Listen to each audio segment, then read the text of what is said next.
In your research, have you found that those torture methods are actually, I mean, not that they're right, but they were pretty effective as far as getting people to confess? No. In fact, that's why they stopped using it.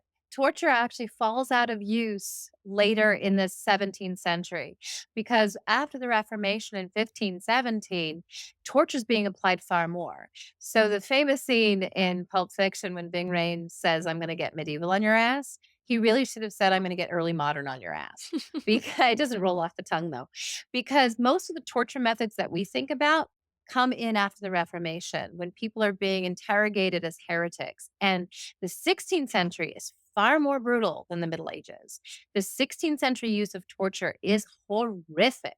So much so that Michel de Montaigne in 1580 says, can we really condemn South American cannibals for eating the dead when we have people ripped alive and torn by dogs and racks and flames and their fellow Christians? I mean, there was this horrific response at the time, but they found that it didn't work because people would confess to anything to avoid torture. Or if they were faithful and steadfast enough, they wouldn't confess at all. And ultimately, you would end up killing them because they just wouldn't stop. And that becomes a much bigger problem.